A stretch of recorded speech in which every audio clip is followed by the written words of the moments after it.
Hello and welcome back to another episode of Generation Ochi. My name is American Ben, and today we're going to talk about one of the very best animes I've seen since I started this channel. Yes, Devilman Crybaby. Though we're getting to it about 3 years too late, but give me a break. I'm new to the anime game after all. Why cover the show? Well, it's got darkness, death, destruction, and gratuitous sex, which of course means y'all have probably seen it twice through. So yeah, the genre and premise is right in line with what the Ochi audience craves, but the real reason it made the cut is that it's damn good. And as I'm quickly learning, it's not easy to find good anime. There just isn't an abundance of artistically original, well-written, highly intelligent anime out there, period, let alone on Netflix where choice material is far and few in between. But I still love Netflix because I'm a sucker for drawn-out 50-episode-long C-dramas that could have been packed most efficiently into a 2.5-hour movie. Don't judge me. But I digress. Devilman Crybaby is so refreshing. I actually meant to start watching The Daily Life of the Immortal King, but about 3/4 through episode 1 I realized I had clicked on the wrong show. What tipped me off was that the lead character turned into a devilman. I figured it out at that point, but it was too late. I was hooked.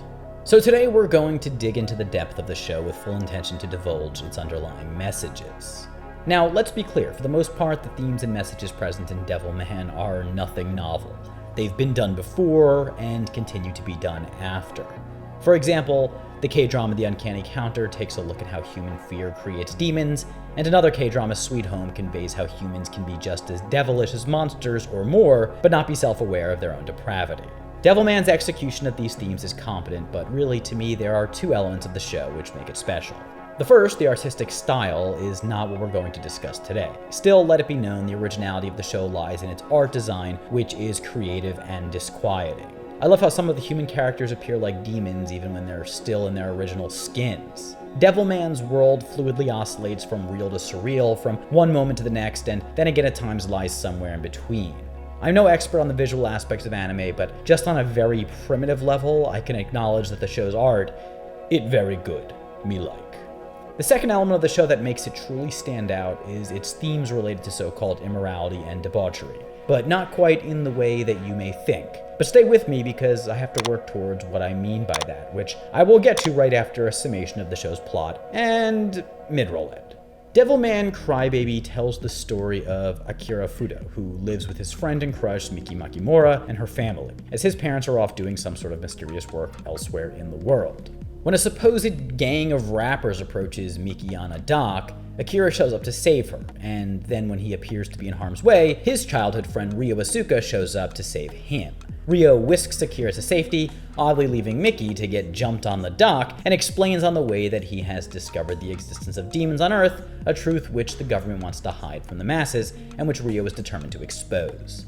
The pair go to a nightclub where the hedonistic partygoers are revealed to be demons. Ryo and Akira fight them off, but at Ryo's behest the demon Amon possesses Akira, and the two merge to become a devilman. The rest of the series follows Akira's attempts to save the world, and more importantly, his friends, from demons. All the while, Amon's lover Celine pursues him, and Ryo's true intentions slowly come to light.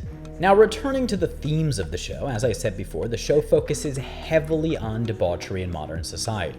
At first glance, it seems to appear that the show is criticizing modern youth in the developed world, a population of people who have been born into a reality filled with excess, among which the definition of a fun time for a subculture, or maybe not so much of a subculture anymore, of kids often means a night of drug and alcohol-fueled sexcapades within the unmapped realm of nightclubs that pervade the innards of cities across the earth. And the untrained or complacent eye may fall into the trap of stopping their analysis there and assuming that the show's creators intended, at least in part, to condemn modern hedonism. But that, I believe, would be a mistake. About midway through the series, while I was still navigating an internal debate about the intentions of the show's creators, apropos of all the aforementioned hedonism, Ryo says this to Akira.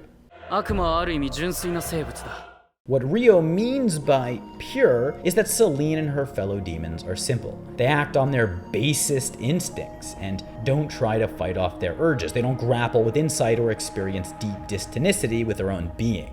They accept themselves as the beasts they are. In this way, they're honest. They want simple things in the way that you could ask a demon what it wants, and it could tell you very concretely, I want Amon. Humans are less simple, but I might posit not much less instinctual. But humans hide their purity behind a sophisticated facade built over years by their minds. Human beings are simply not in touch with what they want or what their true intentions are. For instance, they usually don't just say, "I want sex." Instead, they'll carry out a series of insincere actions that indirectly lead them to getting another person to have sex with them. People live in denial about their own animality. Everyone does to some degree, and no, I don't know if animality is a word or not, but it sounded good, so I used it. We are fundamentally creatures adapted to survive, with our main urge being to reproduce, and every other behavior we exhibit advances us towards that goal, even attempts at survival itself. Of course, I'm being hyperbolic for the sake of the argument here. Perhaps humans can be more than their instincts intend for them to be. After all, it's when humans give in to their urges that they become demons in Devilman Crybaby. Miko Kuroda, Miki and Akira's schoolmate, turns to hedonistic indulgence in order to sate her envy towards Miki's track and field prowess. And for it, comes out on the other side, a demon, though a very fast demon. Miko gets her wish, but trades in her humanity, the proverbial selling one's soul, if you will. So if hedonistic behavior turns humans into demons, then Ben, the show must be condemning such behavior, right? Yeah, don't get me wrong, the show is saying a world in which humanity has given into its instincts absolutely is an absolute bloodbath. The problem is, no one ever seems to recognize their own bad behavior, and often people cast more apoplexy towards lesser immorality than their own. It's easy for us to condemn the hateful mob in the show who begin to hunt down and brutalize demons. No problem, we'll all do that. However, did any of you scold yourself for assuming bad intentions on the part of the rappers at the beginning of the show? Who here was hoping that Rio would shoot them before they committed some beastly act? Of course, they turn out to be good-hearted, and most of us are guilty of prejudice in this case. Though given the way the show sets us up, perhaps we can absolve ourselves of some sin by declaring entrapment.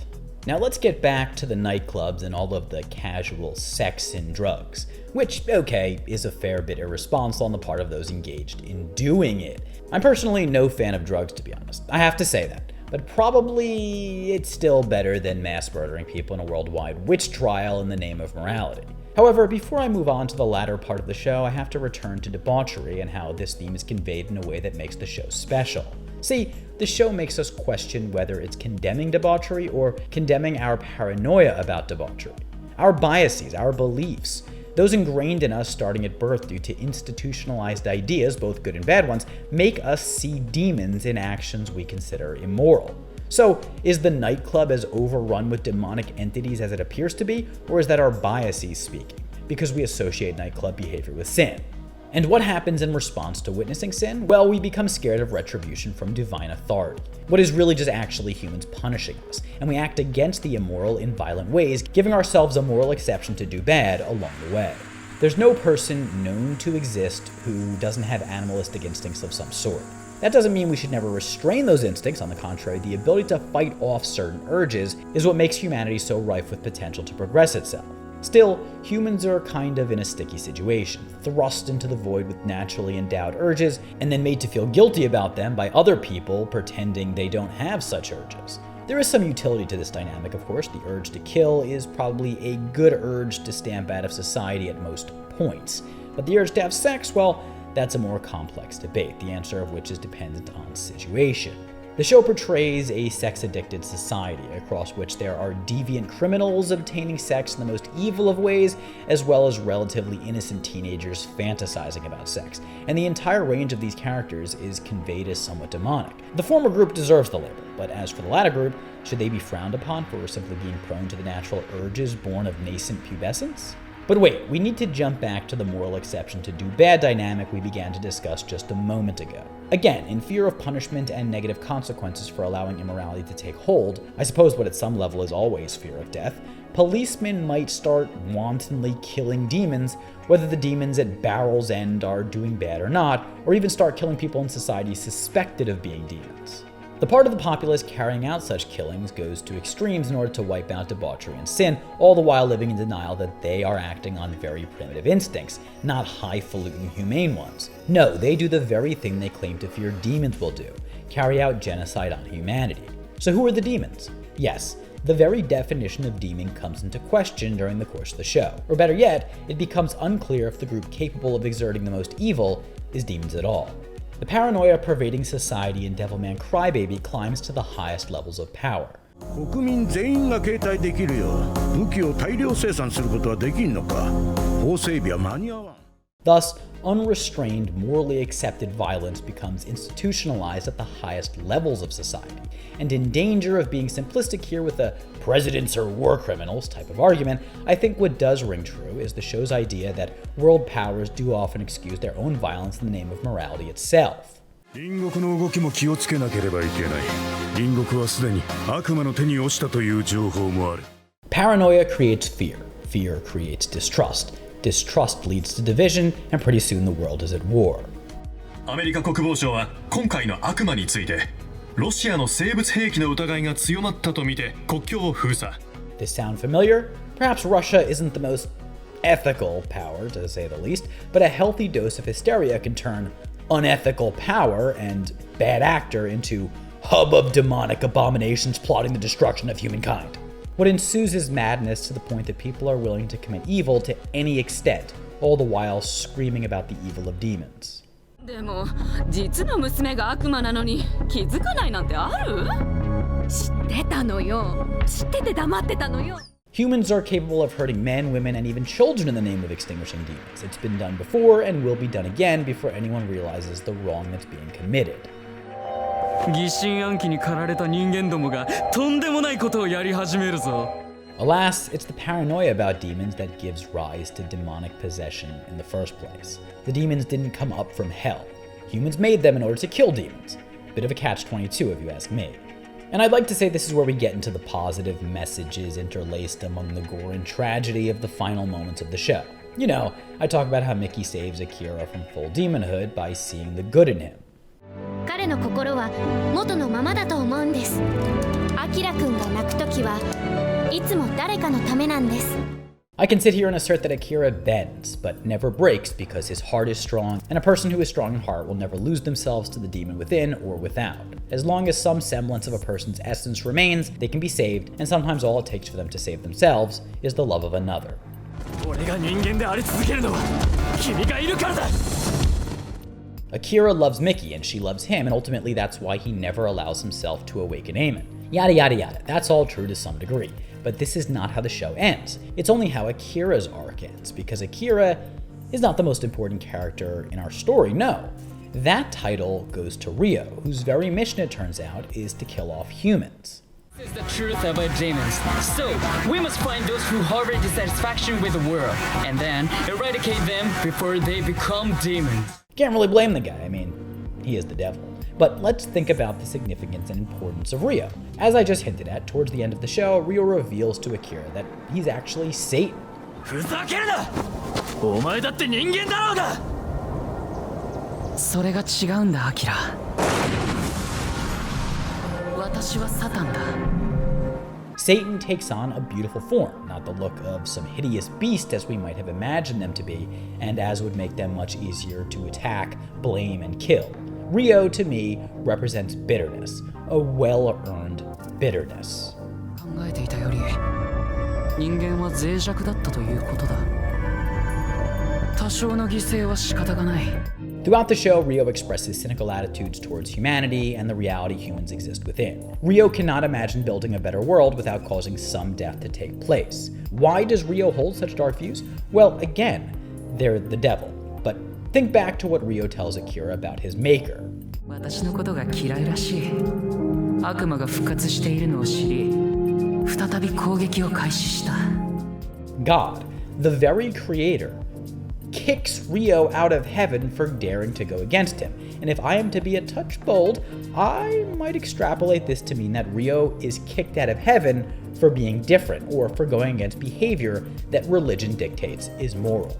You'll recall that Ryo appears somewhat androgynous in the last episode of the show, gender fluid, and even seems to hint at some attraction towards Akira. Of course, gender nonconforming and non-heteronormative behavior is a prime example of behavior that has been labeled demonic on an institutional level across societies throughout human time. So here we have Ryo, who has been rejected by God and kicked out of heaven, and yet still cannot live as they want to on earth. They are pursued by God, a discriminatory God, for their sin, the sin of being their self. However, before you think I'm criticizing God, I'll quickly clarify that what I mean when I say God is a version of God. That is, an angry God devised by fearful, paranoid humans who then use this God as a tool to calm their fears, even through hurting others if need be.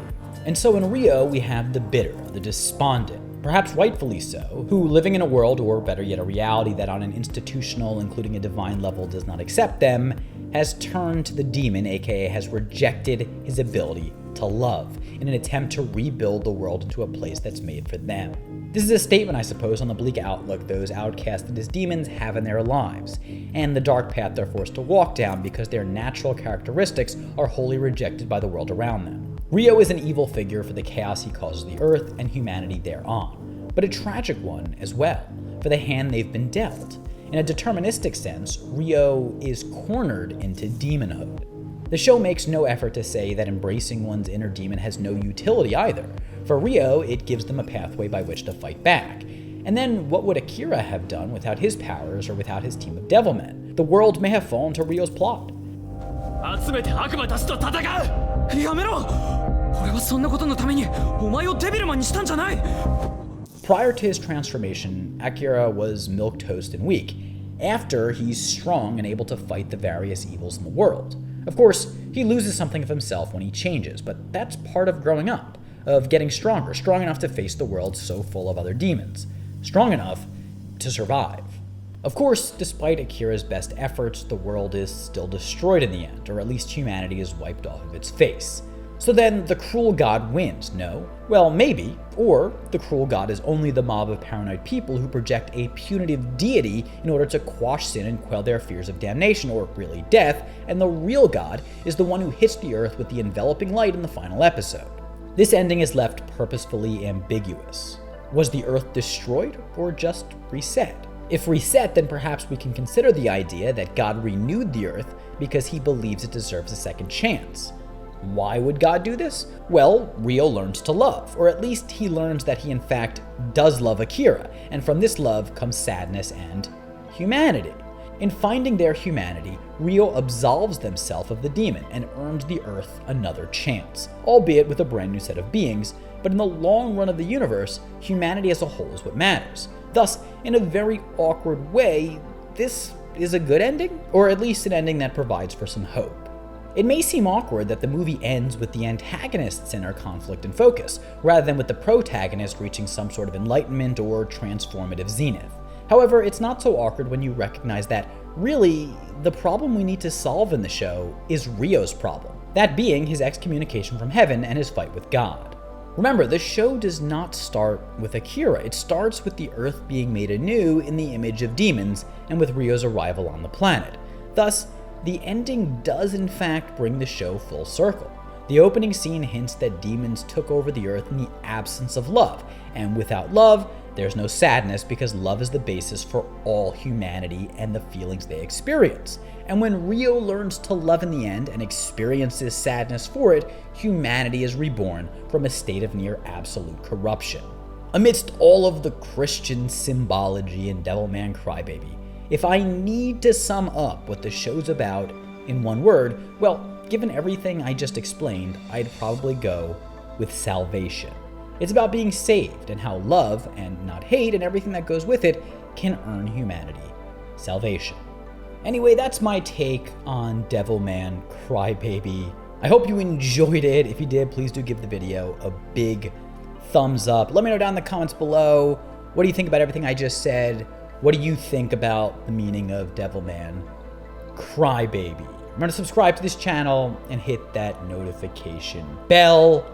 For now, I'll catch you next time. Generation Ochi. Peace.